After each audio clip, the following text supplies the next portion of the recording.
Boa noite, família Rio. Graça e paz da parte do nosso Senhor Jesus, amém? Que bom estar aqui com vocês mais uma vez, encerrando essa série de mensagens. Foram 5 reflexões, contando com hoje.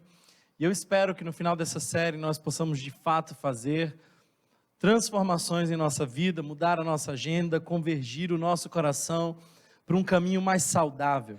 Eu espero mesmo que Deus possa falar ao nosso coração. Queria convidá-los a fechar os seus olhos, a um tempo de oração, preparar o nosso coração para aquilo que Deus tem para nós. Então, se você puder, feche os seus olhos onde você está. Jesus, obrigado. Obrigado, Pai, pelo privilégio de estarmos aqui. Obrigado pela Tua palavra, obrigado pelo Teu Espírito Santo.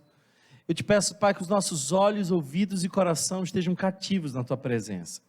Eu peço, Pai, para que hoje possamos ouvir a Tua voz e obedecer.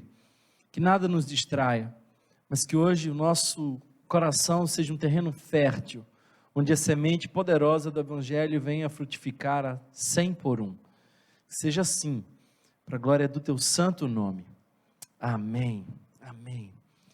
Hoje o tema da nossa reflexão é priorize. E uma das coisas na nossa vida que nós precisamos administrar com muita sabedoria são as nossas finanças. Não sei se você já parou para perceber, mas Jesus falava muito mais sobre dinheiro do que sobre sexo, do que sobre céu, do que sobre inferno. Dinheiro era um tema muito comum nos discursos de Jesus, porque o dinheiro pode tomar o nosso coração, ele pode assumir o trono de nossa alma. Nós podemos tratar o dinheiro como um próprio Deus. Por isso, hoje eu sei, é uma grande responsabilidade a minha de falar para vocês sobre dinheiro, porque eu sei que aquilo que nós vamos dizer aqui hoje pode influenciar o seu coração.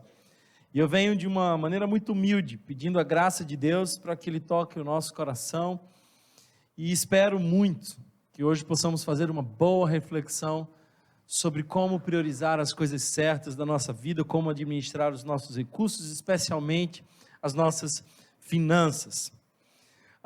Parece que para o mundo lá fora só resta uma filosofia de vida. É a filosofia do ter, juntar, ostentar, proteger e então se morre. Essa é a filosofia de muita gente no mundo lá fora.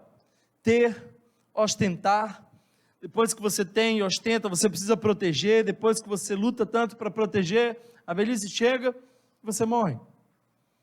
Esse é o conceito de sucesso para muita gente. E nós precisamos revisitar o que de fato nós estamos dizendo para nós mesmos. Por exemplo, dizemos para nós mesmos, isso é para o nosso filho, é o melhor para nós. Nós estamos contando para nós algumas histórias e parece que nós acreditamos nessas mentiras que nós contamos. É interessante ouvir pessoas que dizem assim, olha, eu estou precisando de um novo emprego, e aí o emprego tão desejado chega. Agora ganha-se melhor. E qual é a primeira coisa que se faz quando ganha melhor? Compra mais. Então você finalmente compra aquilo que você queria tanto comprar, e parcela em não sei quantas vezes, e depois que você parcela tanto, você trabalha muito mais para pagar aquilo que você comprou. E quando finalmente você paga a última parcela, você respira aliviado, aliviada, e então a sensação de liberdade toma conta do seu peito, e o que é que você faz? Compra uma nova coisa, procura um novo emprego que se ganha mais, e nós estamos vivendo nessa roda desenfreada da vida, sem ao menos perceber que o que nós estamos fazendo não é comprar as coisas com dinheiro. Nós estamos comprando, em última instância, as coisas com vida. Esse carro custou tanto. Não, esse carro não custou tanto. Tanto é quanto você vai pagar, mas quantos anos de esforço, quanto tempo de trabalho para você conseguir se presentear com isso? O fato é que nós estamos vendendo a vida e não vivendo a vida. Essa é a triste realidade de muitos de nós. Não é sacrifício de dinheiro apenas, é sacrifício de tempo. E se tem uma moeda que é democrática, é a moeda do tempo. Eu e você temos os exatos segundos num dia. O teu relógio não tem mais tempo que o meu relógio, e nós vamos viver exatamente o mesmo tempo no dia de hoje. Sabe, a desculpa que nos cabe contar é que nós somos um pouco melhores que os nossos pais. Talvez porque a gente anda de carro e eles andavam de transporte público. Talvez porque a gente conseguiu fazer uma viagem que eles não fizeram, conhecemos o Rio, a Europa, seja lá o que for. Mas isso nos faz melhores que os nossos pais? Isso muda alguma coisa em relação a quem nós somos como felizes, satisfeitos, plenos? Hoje nós precisamos conversar um pouco sobre como administrar as nossas finanças, como olhar para o dinheiro de uma maneira saudável. E calma, se você está vindo à nossa igreja pela primeira vez, nós estamos numa série de mensagens, e essa é uma das mensagens que nós precisamos ouvir, mas fica tranquilo, ninguém vai pedir o seu dinheiro aqui. Nós queremos olhar para as Escrituras e entender aquilo que Deus nos quer ensinar. Por isso, convido vocês a Lucas, capítulo 16, verso 1. Lucas, capítulo 16, verso 1. Esse é um texto bem interessante, confesso que até fiquei um tanto resistente em pregar nesse texto, porque ele é desafiador. Jesus usa o exemplo de um administrador astuto.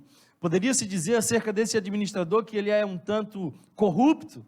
E Jesus usa esse cara para nos ensinar como administrar melhor o nosso recurso. Por isso, verso 1 do capítulo 16 de Lucas começa dizendo assim: Jesus disse aos seus discípulos: o administrador de um homem rico foi acusado de estar desperdiçando os seus bens. Então ele o chamou e lhe perguntou: que é isso que estou ouvindo a seu respeito? Preste contas da sua administração, porque você não pode continuar sendo o administrador. O administrador disse a si mesmo: meu senhor está me despedindo, que farei? Para cavar não tenho força e tenho vergonha de mendigar. Já sei o que eu vou fazer para que quando perder o meu emprego aqui, as pessoas me recebam em suas casas. Então chamou cada um dos devedores do seu senhor. Perguntou ao primeiro: quanto você deve ao meu senhor? 100 potes de azeite, respondeu ele. O administrador lhe disse: tome a sua conta, sente-se depressa e escreva 50. A seguir ele perguntou ao segundo: e você quanto deve? 100 tonéis de trigo, respondeu ele. Ele disse: tome a sua conta e escreva 80. O Senhor elogiou o administrador desonesto, porque agiu astutamente, pois os filhos deste mundo são mais astutos no trato em si do que os filhos da luz. Por isso eu lhes digo: usem a riqueza deste mundo, diz Jesus, para ganhar amigos, de forma que, quando ela acabar, estes os recebam nas moradas eternas. Quem é fiel no pouco, também é fiel no muito. E quem é desonesto no pouco, também é desonesto no muito. Assim, se vocês não forem dignos de confiança em lidar com as riquezas deste mundo ímpio, quem lhes confiará as verdadeiras riquezas? E se vocês não forem dignos de confiança em relação ao que é dos outros, quem lhes dará o que é de vocês? Nenhum servo pode servir a dois senhores, pois odiará um e amará o outro, ou se dedicará a um e desprezará o outro.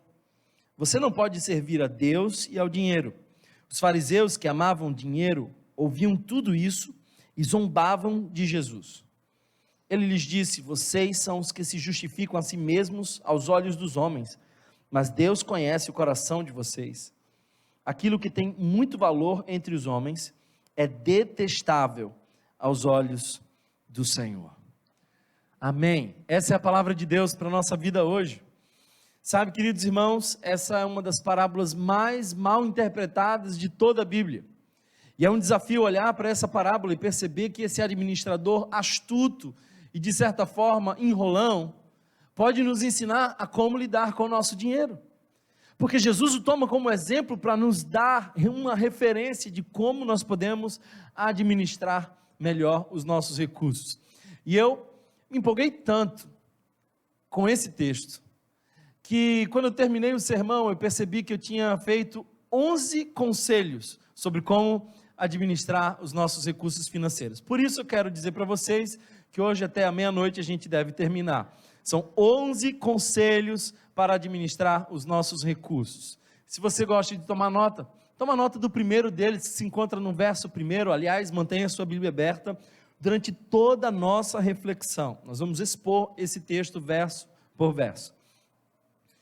E o verso primeiro diz assim: Jesus disse aos seus discípulos: o administrador de um homem rico foi acusado de estar desperdiçando os seus bens. O primeiro conselho que eu gostaria de dar para que a gente tivesse uma administração financeira mais equilibrada, mais saudável, mais em conformidade com as Escrituras é: tenha moderação. O desperdício é a falta de moderação. Por que nós desperdiçamos tanto? Por que nós estragamos tanto? Porque nós fugimos tanto dos limites? Porque nós não temos a consciência do que é desejo, necessidade, e entre desejo, existe a diferença entre desejo saudável e desejo que é pecaminoso. Desejo que eu poderia chamar de maligno. Então presta bem atenção, o que seria necessidade? Necessidade é aquilo que nós precisamos para comer. Necessidade é aquilo que nós precisamos para vestir. Necessidade é, por exemplo, moradia. Necessidade é pagar as contas dos recursos mais básicos que todos nós temos. Isso é necessidade. Jesus, falando sobre as nossas necessidades em Mateus, no Sermão da Montanha, capítulo 6, ele começa a dizer que o Pai sabe do que nós precisamos. Isso é necessidade.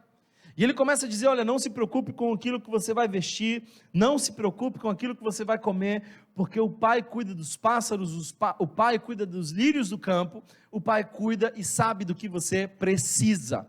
Isso é necessidade. Mas nós também temos desejos.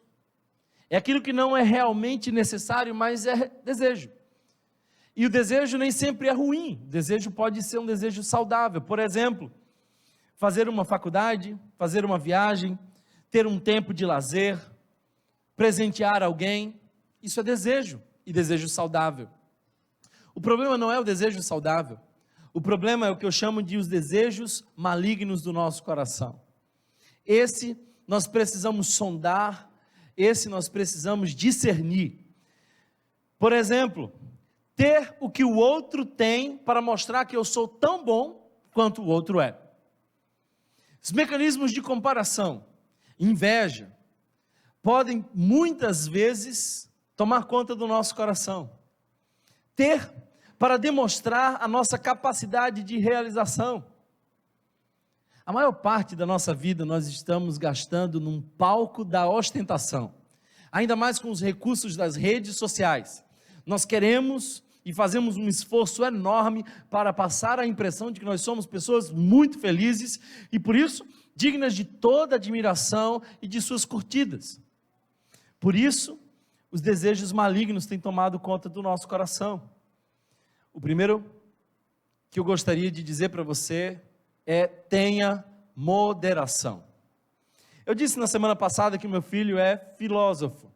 Não sei se vocês estavam aqui quando eu mencionei isso, mas eu esqueci de dizer, ele também é teólogo. Ele tem 3 anos de idade, mas ele faz perguntas bem profundas. E ontem ele começou a me fazer umas perguntas.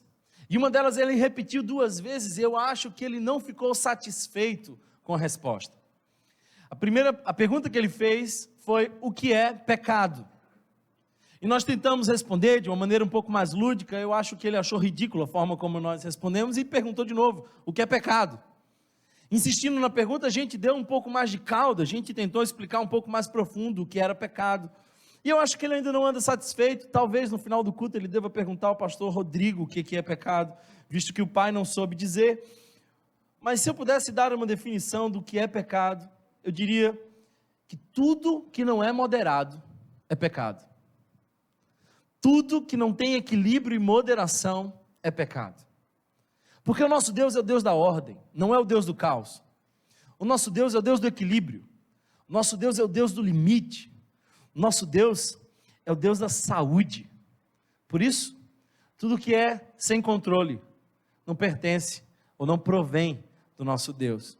O segundo conselho que eu gostaria de dar para você está logo em seguida, no verso 2. O texto diz que aquele senhor pediu contas para o administrador. O verso 2 diz assim: então ele o chamou e lhe perguntou: que é isso que eu estou ouvindo a seu respeito? Preste contas da sua administração, porque você não pode continuar sendo administrador. O segundo conselho que eu gostaria de dar para você é que você precisa saber que tudo pertence ao Senhor. A semelhança desse administrador, nós estamos administrando aquilo que é de Deus. Se você de fato tomou uma decisão por Cristo, se você se entregou ao Senhor Jesus, se a tua fé de fato era genuína, não há nada que você possa chamar de meu, nem os seus filhos, nem a tua família. Tudo é dádiva de Deus. Por isso, a Bíblia nos ensina de que do que é dele, nós devolvemos. Nós não somos donos, somos mordomos. E eu não sei como isso cai ao seu coração, mas me parece um tanto desafiador pensar de que Deus nos pedirá contas. Nós vamos prestar contas não somente do nosso dinheiro, mas do nosso tempo. Já conseguiu imaginar a agenda sendo exposta para Deus? Quanto tempo nós perdemos com tanta porcaria? Nós vamos prestar conta dos nossos talentos, daquilo que Deus nos deu para multiplicar.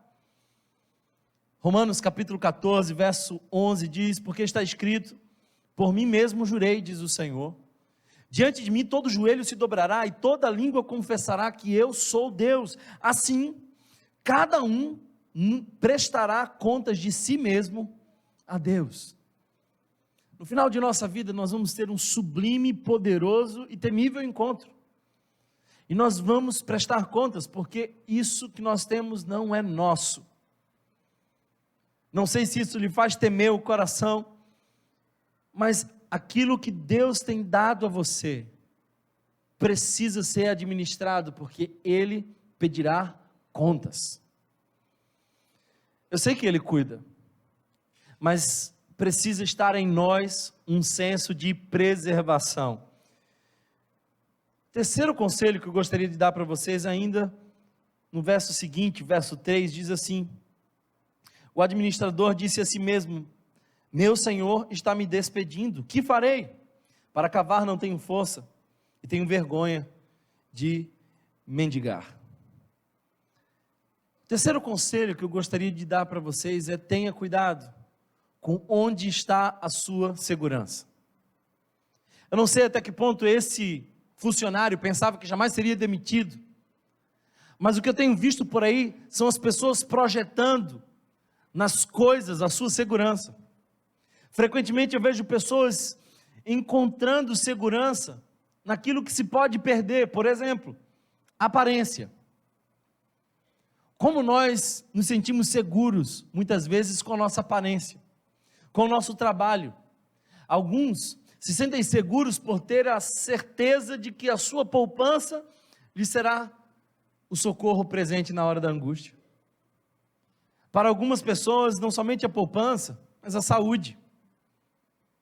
E é interessante perceber que de uma hora para outra a gente adoece. E experimentamos uma total vulnerabilidade. Ontem eu não tinha certeza se eu ia conseguir pregar aqui, porque eu não conseguia nem falar direito. Eu estava com uma crise de amidalite gigante.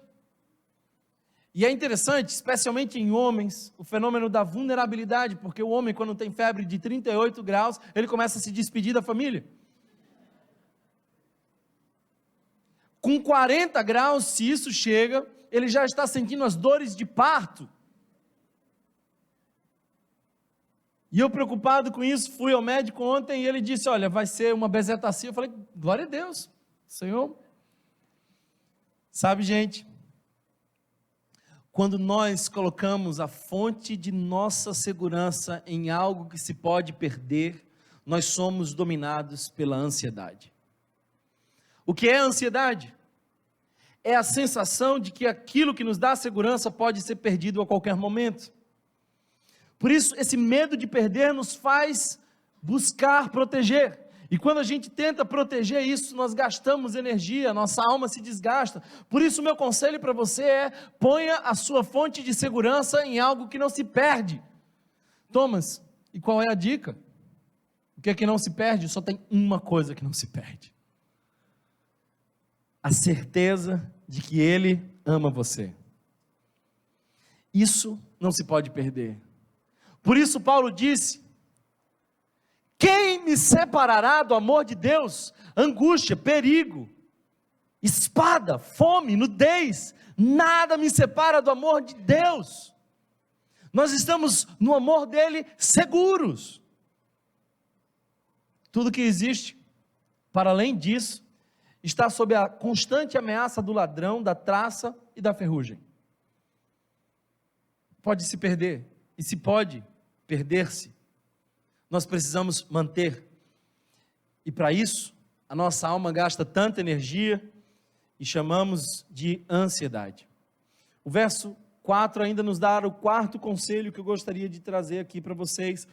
Diz assim: já sei o que eu vou fazer, para que quando perder o meu emprego aqui, as pessoas me recebam em suas casas. Note a expressão, já sei o que fazer. Porque isso traz para nós o quarto conselho: tenha um plano, pense no futuro. Dinheiro é necessário, e eu não preciso explicar para você o porquê dinheiro é necessário, nós precisamos. Por isso, não seja irresponsável com as suas finanças. A sua família sofre quando você é irresponsável, as pessoas à sua volta sofrem, a sua igreja sofre, você sofre. Ele pergunta: e agora o que farei? E ele desenvolve um plano. Ele tem um plano, e eu não quero entrar aqui nos méritos do plano que ele tem, mas ele tem um plano. Você tem um plano? Eu sei que metade desse auditório que me ouve agora não tem um fundo de emergência, não tem recursos financeiros para passar por uma situação um tanto mais delicada. São pessoas que não estão preparadas, são pessoas que não estão organizadas, são pessoas que não conseguem se equilibrar. A fé protestante, diga-se de passagem, nos moveu de um lugar terrível, onde uma teologia kármica dizia que se nós nascêssemos pobre, essa era a vontade de Deus, por isso a vontade de Deus deveria ser feita em nós, e nós deveríamos continuar pobres para sempre. Então o movimento reformado, a teologia protestante, liberta-nos dessa escravidão mental, e diz agora que nós podemos transformar, porque nós somos dignos disso. Isso se faz através do trabalho. Por isso a fé protestante é uma fé que valoriza o trabalho. Nós precisamos entender que nossas finanças representam muito em nossa família. É verdade que as pessoas dizem: olha, dinheiro não traz felicidade. Dinheiro não traz felicidade, é óbvio. Mas a falta de dinheiro traz terríveis consequências, e a infelicidade em muitos casos. Por isso nós precisamos ter um plano, por isso precisamos pensar no futuro. O quinto conselho que eu gostaria de dar está no verso 9, se você puder avance um pouquinho mais. O verso 9 diz: por isso eu lhes digo, usem a riqueza deste mundo ímpio para ganhar amigos, de forma que quando ela acabar, estes os recebam nas moradas eternas. Interessante isso. Jesus diz: usem as riquezas, ganhem amigos. Eu vou repetir, grava isso no seu coração: usem riquezas, ganhem amigos. Por que eu dei tanta ênfase? Porque no nosso mundo o que é comum é amar as riquezas, ganhar as riquezas e usar os amigos. Nós invertemos. Por isso, o meu conselho para você é: transforme a riqueza em relações, e não o contrário. Transforme riqueza em relações, e não o contrário. Use o dinheiro, ame as pessoas. Você pode conseguir mais dinheiro, mas você não vai conseguir mais tempo. Por isso faça a sua vida valer a pena. Eu nunca ouvi alguém dizer que havia uma loteria de tempo ou um sorteio de amizades. Esse é um trabalho artesanal e o tempo é a moeda mais escassa, limitada e preciosa que alguém pode ter. A riqueza não compensa um fracasso familiar. A riqueza não paga o desespero da solidão. A riqueza não pode custear uma velhice arrependida de uma vida não vivida. A maioria das pessoas estão, em muitos casos, pensando como vão se aposentar. Eu conheço pessoas que têm uma trajetória enorme até a aposentadoria tão sonhada, e no nosso estado brasileiro, ela vai ficar cada vez mais sendo sonhada. Fato é que parece que a ilusão da aposentadoria é um descanso, é uma rede, é uma praia, é o não fazer nada. E eu fico pensando que depressão alguém passar a sua velhice sem produzir, sem servir. Que terrível. Nós fomos feitos para o serviço. Deus nos chamou para produzir. Se tem uma coisa que eu não sonho é em parar. Porque Deus não me chamou para isso. Eu posso desacelerar. Eu posso, quando me aposentar, focar em alguma coisa que eu sempre quis focar. Mas eu não fui chamado para parar. Essa semana eu conheci duas senhorinhas, irmãs. Fui na casa delas. E elas me surpreenderam positivamente, porque uma delas falou assim: olha, eu coordeno um curso, um grupo de evangelização há 15 anos. Aí eu pensei, esse grupo deve se reunir uma vez por mês. Aí perguntei, como é que é esse grupo? Ela falou assim, de terça a sexta, todo dia, ao meio-dia, há 15 anos, eu vou para o mesmo lugar e eu evangelizo. Ela tinha seus 80 anos, e eu fiquei pensando assim, puxa vida, ela é muito mais ativa do que muito jovem.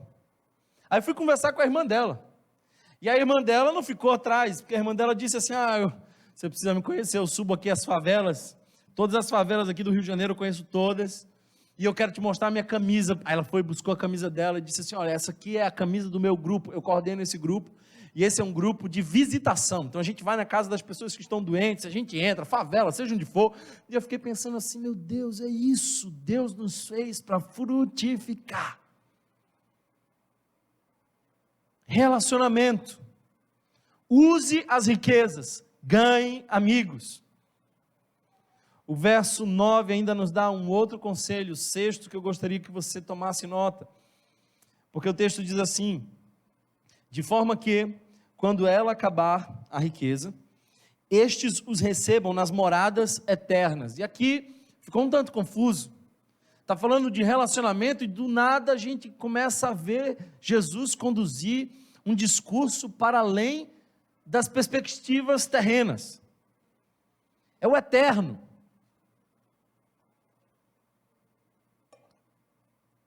Por isso eu quero te dizer, que o sexto conselho que Deus nos dá através das Escrituras é: use o seu dinheiro para causas eternas. Use o seu dinheiro para causas eternas. Jesus começa a falar das moradas eternas.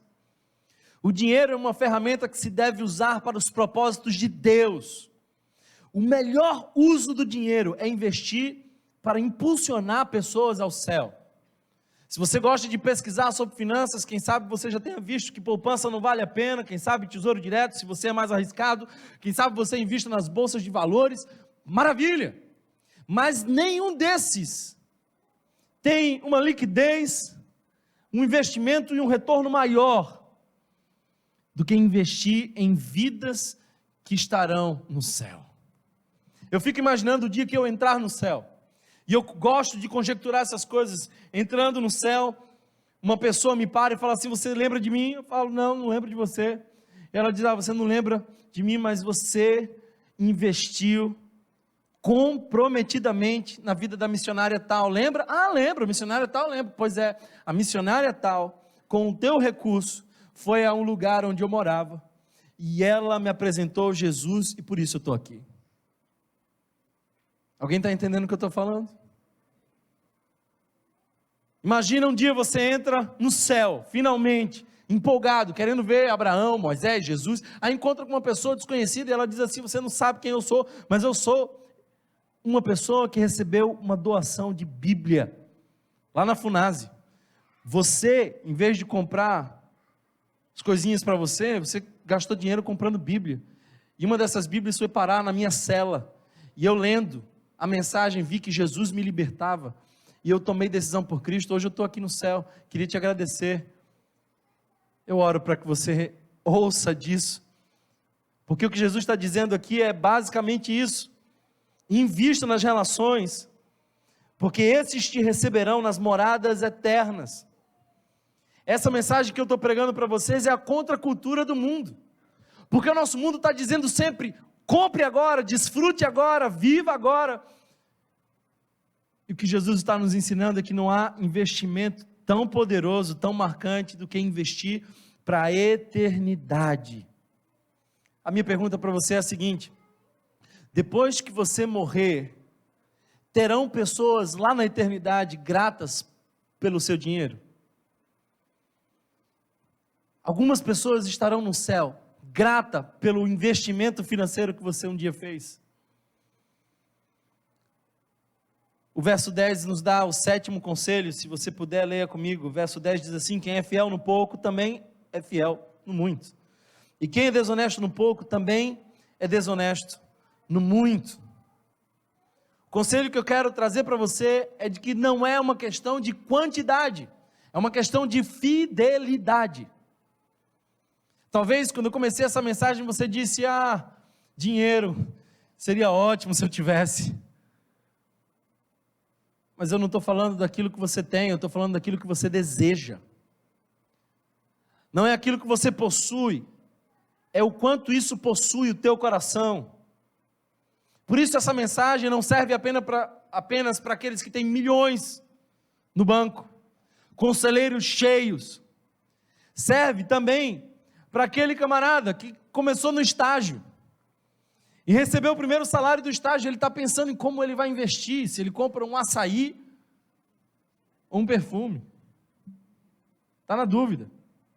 Esse cara também é alvo dessa mensagem, porque essa mensagem não é sobre quantidade, é sobre fidelidade.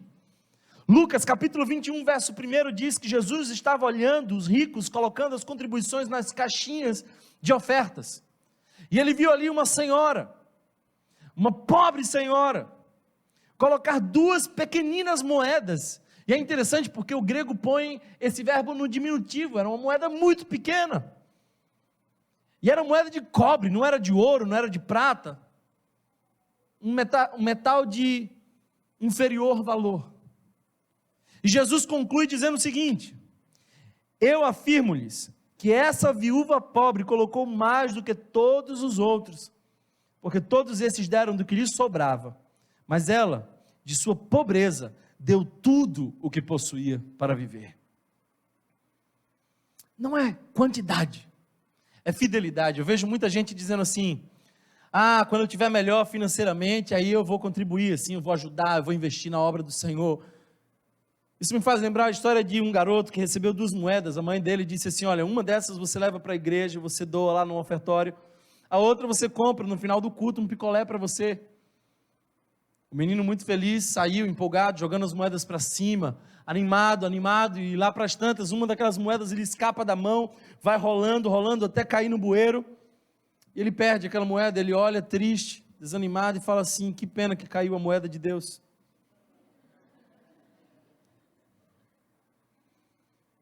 Não é o que você tem, é aquilo que você deseja. Um dos seres que carece de estudos profundos são os concurseiros. Eita povinho que pode ensinar para a gente sobre perseverança, sobre motivação. Se tem algum concurseiro aí, eu vou falar para você. Eu descobri recentemente uma técnica para motivação. Parece que algumas pessoas desenvolveram uma técnica muito eficiente para motivação. É a seguinte: você tira xerox de um contra-cheque de um juiz federal, cola na parede da sala onde você estuda. Então, cada vez que você fica desanimado, você levanta a cabeça, olha para aquele contra-cheque. Foi isso que eu ouvi. Eu não sei se funciona.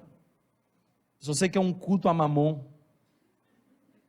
É uma adoração. O cara não quer ser juiz, porque a vocação dele não é essa. Mas ele quer ganhar aquilo. Ele quer possuir aquilo. Para depois descobrir que depois de tantos anos e de tanto esforço, ele entrou no lugar errado. E por mais que a grana seja gorda, a alma está magra. Esses são os cultos feitos ao Deus Mamon. O verso 11 ainda nos dá um outro conselho. Se você puder, vai ao verso 11 e vê comigo o 8º conselho. O texto diz assim: assim, se vocês não forem dignos de confiança em lidar com as riquezas deste mundo ímpio, quem lhe confiará as verdadeiras riquezas? E se você não for digno de confiança em relação ao que é dos outros, quem lhes dará o que é de vocês? Note as duas expressões: se vocês não forem dignos, quem confiará? O que isso quer nos dizer? 8º conselho é: dinheiro é uma ferramenta de teste. Dinheiro é uma ferramenta de teste. Não há ferramenta favorita de Deus mais do que o dinheiro para sondar o nosso coração. Você quer conhecer alguém? Dá dinheiro para essa pessoa. Quer ver como ela age, como valoriza? Dá dinheiro para ela. Essa ferramenta de teste chamada dinheiro nos avalia em pelo menos 3 áreas. A primeira das áreas é o que eu mais amo. Se você me der o teu orçamento, eu sou capaz de dizer para você o que você mais ama. Sabe por quê? Porque nós investimos naquilo que nós amamos. Você pode doar sem amar, mas você não pode amar sem doar. Não existe amor sem doação. O texto mais conhecido do Novo Testamento é João 3, que diz: porque Deus, de tal maneira, Ele amou o mundo de tal maneira que deu. Amor se expressa em doação. Ele amou de tal maneira que não podia cruzar os braços, por isso deu. Onde você gasta o seu dinheiro mostra as suas prioridades. A segunda área que o teste do dinheiro nos faz perceber é que o dinheiro mostra em quem nós confiamos.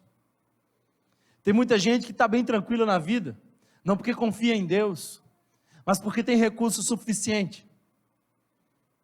E quando o camarada pensa que já não tem, ele dá um tiro na cabeça. É interessante ler Provérbios, capítulo 11, verso 28, e ver que a palavra de Deus diz o seguinte: quem confia em suas riquezas certamente cairá. Não é uma possibilidade, é certeza, vai cair. Mas os justos que confiam em Deus florescerão como a folhagem verdejante. Se você põe a sua esperança naquilo que é transitório, cairá. Mas quem confia no Senhor são como as folhas verdejantes. Eu disse que o dinheiro nos ajuda a perceber aquilo que nós amamos. Eu disse que o dinheiro nos ajuda a perceber aquilo onde nós colocamos a nossa confiança. Mas o dinheiro também nos ajuda a perceber se Deus pode confiar em nós. Será que Deus pode confiar em nós? As nossas finanças costumeiramente fora de controle revelam uma vida fora de controle. Há uma grande conexão entre maturidade e dinheiro. E Deus está olhando para cada um de nós e querendo ver o quanto Ele pode nos abençoar com bênçãos espirituais, se nós temos maturidade para lidar com as bênçãos materiais.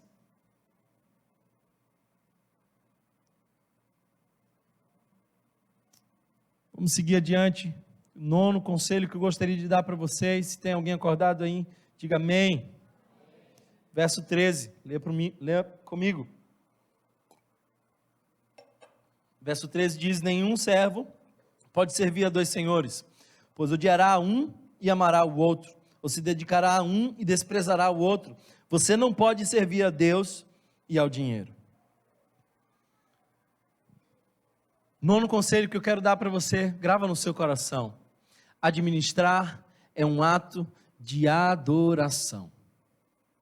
Administrar é um ato de adoração. Ninguém pode servir a 2 senhores, diz o texto. E ele não está falando de um outro senhor, ele está falando do dinheiro. Ou você ama Deus, ou ama o dinheiro. Ou você adora ao Senhor, ou adora ao dinheiro. Isso me faz lembrar um texto belo das Escrituras, cuja profundidade desafia o nosso coração. Gênesis capítulo 14, verso 14. É a história onde Abraão sai para uma luta.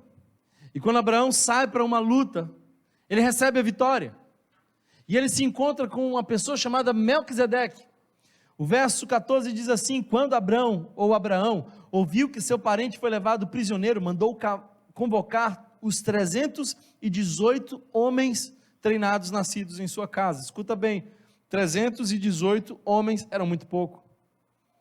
Não vencia a batalha. E saiu em perseguição aos inimigos até Dan. Atacou-os durante a noite em grupos, e assim os derrotou, perseguindo-os até Obá, ao norte de Damasco. Recuperou todos os bens e trouxe de volta seu parente Ló com tudo o que possuía, juntamente com as mulheres e o restante dos prisioneiros. Então Melquisedeque, escuta isso. Quem é Melquisedeque? Até então a gente nunca tinha ouvido falar esse nome. É um ser que é antes de Abraão. É um ser que é maior que Abraão. E o texto diz que ele não é somente uma figura, ele é um rei. Ele é um rei de Salém. A palavra Salém também pode ser a palavra Shalom. Então ele é o rei da paz. O texto continua dizendo que ele é o sacerdote do Altíssimo. Nós estamos falando de uma pré-figura de Cristo. Então Melquisedeque, rei de Salém, sacerdote do Altíssimo, trouxe pão e vinho e abençoou Abraão, dizendo: bendito seja Abraão pelo Deus Altíssimo, Criador dos céus e da terra. Bendito seja o Deus Altíssimo, que entregou os seus inimigos em suas mãos. E Abraão lhe deu o dízimo de tudo. Escuta bem, há muita profundidade nesse texto. A primeira coisa que eu quero que você entenda sobre esse texto é de que Melquisedeque oferta pão e vinho para Abraão. Não é interessante isso? O pão e vinho é o símbolo da maior entrega que alguém fez. Jesus Cristo na cruz do Calvário. Hoje nós vamos celebrar a ceia do Senhor. E nós vamos celebrar com pão e vinho. E quando nós estivermos com pão e vinho em nossas mãos, deve haver a consciência dentre nós, de que Cristo Jesus fez a maior doação de si mesmo por nós. Ele não poupou, Deus não poupou o seu próprio Filho em nosso favor. A segunda coisa que eu gostaria que você percebesse, é de que essa vitória, diz Melquisedeque, foi o Senhor quem nos entregou. Ora, Abraão não foi à luta? Foi. Então, ele foi à luta, mas ele não ganharia, se não fosse o Senhor que entregasse os inimigos em sua mão. Você vai todo dia para uma luta, todo dia você vai para o trabalho, e você rala duro, mas isso não quer dizer que a vitória é tua, porque você só faz o que faz, chega onde chega, e tem o sucesso que tem, porque Deus tem entregado a vitória em tua mão. Do contrário, um sopro do divino e você não mexeria nem a cabeça. Tudo vem dele, a vitória vem dele. E o mais lindo de tudo é de que Abraão nunca ouvira ninguém dizer que tinha que ofertar o dízimo. Nesse momento, nós estamos lendo, lembre-se, Gênesis capítulo 14, não havia ainda uma manifestação de lei.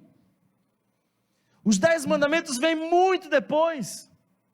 As leis cerimoniais, a orientação acerca do dízimo, isso vem muito posteriormente. Então, quem mandou Abraão dar o dízimo? Simples, ninguém. Porque o dízimo não é obrigação, é o movimento de um coração consciente de que a vitória foi dada pelo Senhor. É o movimento de um coração grato que reconhece que tudo vem dele. Por isso Abraão se dobra diante de Melquisedeque, come pão e vinho e entrega uma parte daquilo que ele tinha recuperado para Melquisedeque. Em resumo, a ceia é o memorial da entrega amorosa de Deus. Pão e vinho aponta para aquele que se entregou por nós. Mas Abraão entrou na presença de Melquisedeque e entregou o dízimo. Porque aquele era o memorial de uma entrega pessoal. É interessante ver o momento do ofertório aqui. Às vezes eu vejo algumas pessoas quase que sepultando a sua oferta. Joga assim um envelope, cai uma lágrima junto. Meu Deus, será que nós não entendemos ainda que não é sobre dar dinheiro à igreja? Será que vocês não entenderam ainda que nós não estamos fazendo negócio disso aqui? Talvez por isso os nossos pastores se esforçam tanto para não depender financeiramente dessa comunidade. É que cada vez que você sai do seu lugar e se movimenta para doar, você está dizendo: Deus, eu destronei o ídolo do dinheiro no meu coração, porque eu sei que Tu és o meu Senhor. Cada vez que você vem e oferta na presença do Senhor, você está entendendo ou manifestando a consciência de que você está investindo na eternidade, naquilo que se faz para além daqui. Cada vez que você põe a sua oferta ali, também é posto o seu coração.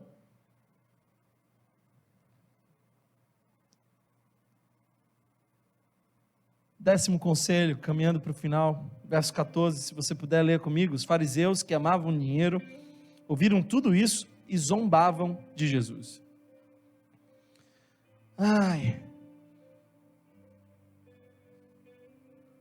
Tanto fariseu por aí. Tanto fariseu por aí. O que é um fariseu? Bem, esse texto parece nos dar pelo menos 2 inscrições. Eles não levam a sério Jesus e eles amam dinheiro. Sabe por que nós padecemos? Sabe por que lá para fora a grande maioria dos pastores são ladrões? Por conta desses fariseus que amam dinheiro. Aliás, a mistura de amantes do dinheiro e da religião é uma mistura terrível, porque a religião desenvolve mecanismos de opressão.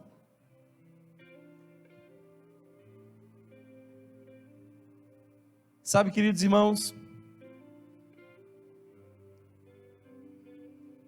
eu tenho lamentado profundamente que nós estamos pagando o preço de muitos homens corruptos que amam dinheiro. Paulo diz isso a Timóteo na primeira carta. Para muitos, diz Paulo, para muitos, a piedade tem sido fonte de lucro. Desde aquela época, homens maus exploram pelos mecanismos da religião. Isso é terrível. E se não fosse o bastante, ter líderes tão corruptos, se criou uma teologia por trás, um grande engodo, uma mentira, de que Deus é o ser que se manifesta pela oferta, e que responde pela oferta, uma espécie de banqueiro. Não sei se vocês já viram em alguns lugares, mas algumas pessoas, em algumas viagens a gente vê muito, O cara fica lá parado, estátua, parece uma estátua, literalmente. Aí você se aproxima e você põe um dinheiro lá, e aí quando você põe o dinheiro, aquele cara que estava estático se move.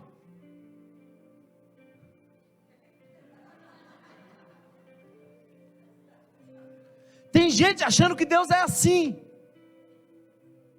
Uma oferta aqui especial para Deus se mover, meu irmão, bota aqui na caixinha.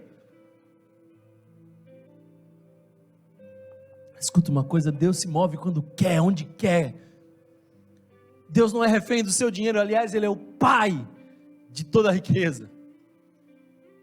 Deus não precisa da sua ofertazinha, é você quem precisa quebrantar o seu coração apaixonado pelo dinheiro no gasofilácio.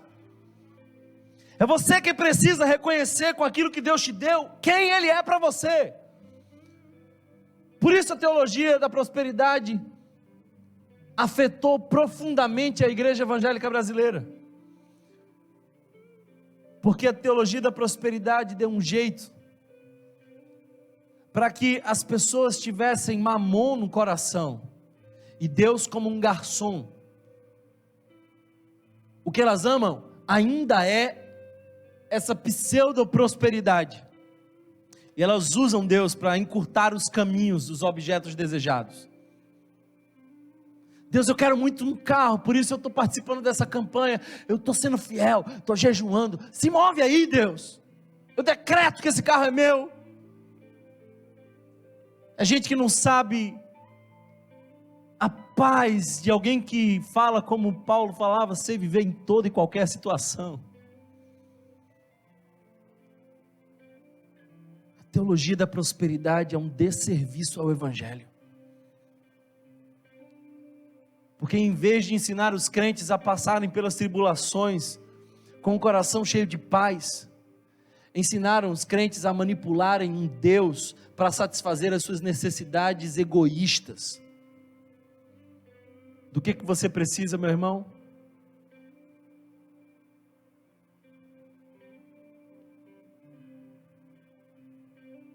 A Bíblia não diz que o dinheiro é a raiz de todos os males. Escuta bem isso. A Bíblia não diz que o dinheiro é a raiz de todos os males. A Bíblia diz que o amor ao dinheiro é a raiz de todos os males. Eu oro mesmo para que vocês tenham muito dinheiro. Porque se vocês tiverem muito dinheiro e não amarem esse dinheiro, nós vamos ter muitos missionários sustentados. Nós vamos ter muito recurso para investir no reino de Deus. Se vocês não amarem, não se encantarem, não se fascinarem pelo dinheiro, o dinheiro será o servo e Deus será o teu Senhor. O problema é quando a gente ama. O problema é quando a gente faz continhas com Deus. Olha, eu já dei o meu dízimo, Senhor. Eu te dei o meu filho na cruz do Calvário.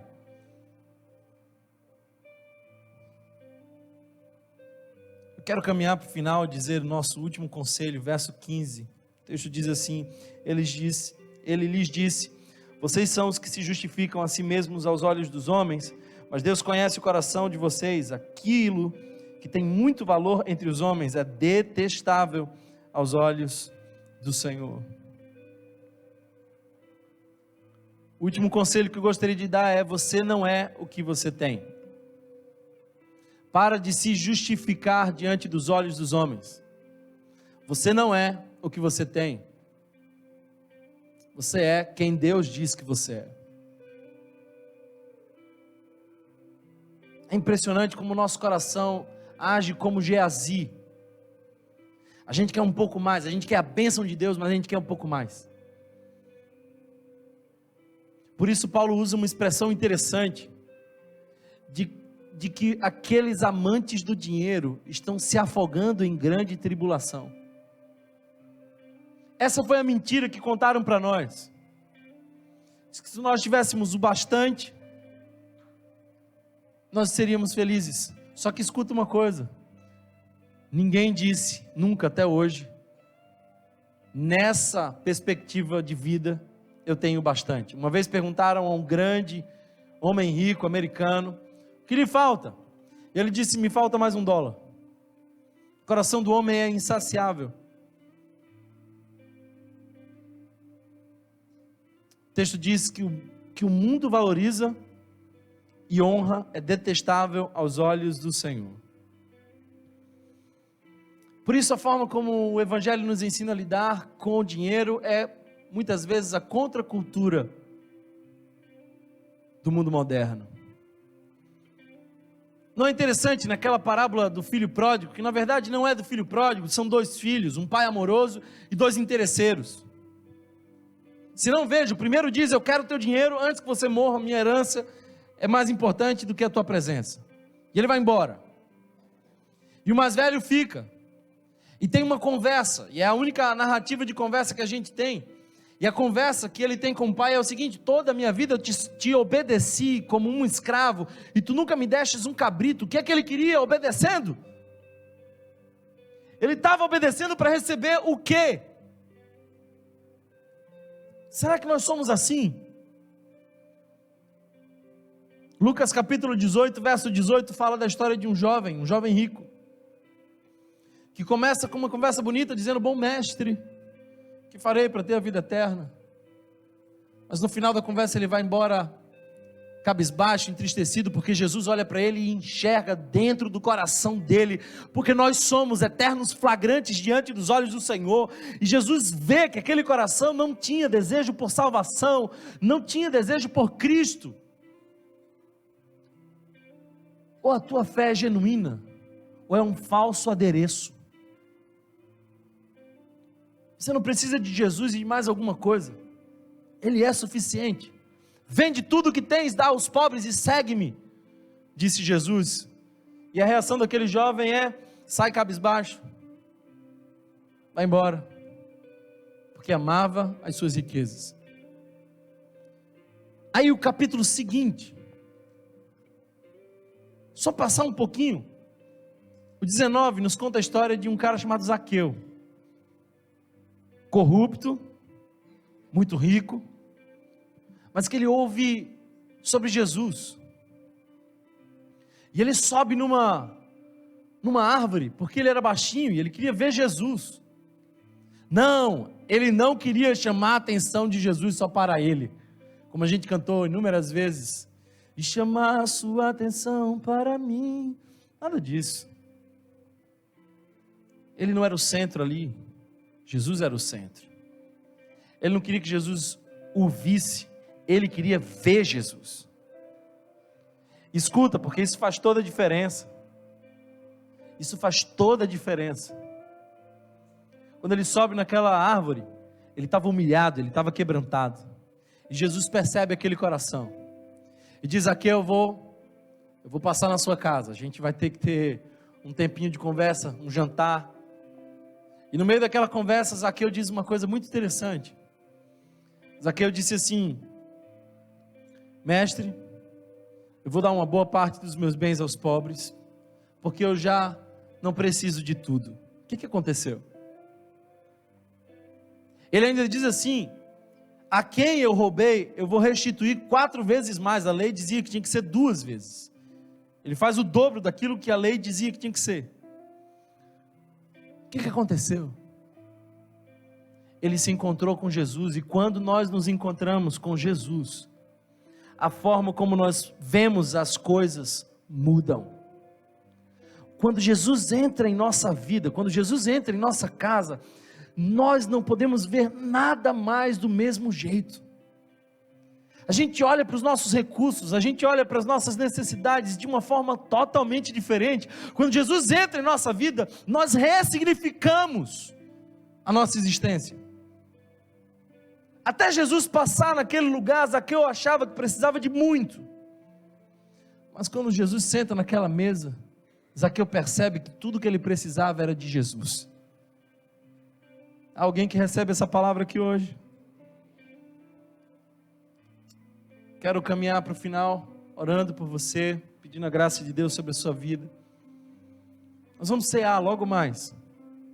E a ceia é o memorial da entrega, da maior das entregas, Cristo Jesus, entregue na cruz do Calvário por nós. Mas entenda hoje, A palavra de Deus precisa alcançar o seu coração. Você precisa revisitar os seus caminhos, repensar a sua existência. Feche seus olhos, vamos orar. Obrigado, Senhor, pela tua palavra, pela tua misericórdia sobre a nossa vida. Obrigado, Senhor, porque tu nos usa, apesar de quem nós somos. Obrigado, Senhor, porque teu Espírito Santo tem tocado o nosso coração, tem transformado a nossa forma de agir no mundo, tem corrigido a rota da nossa existência. Eu te peço, Espírito Santo, que tu nos conduza, Senhor, às transformações necessárias.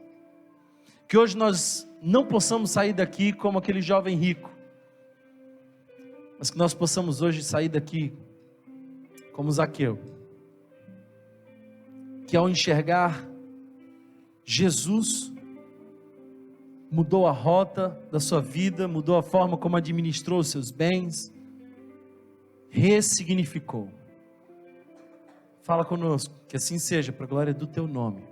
Amém.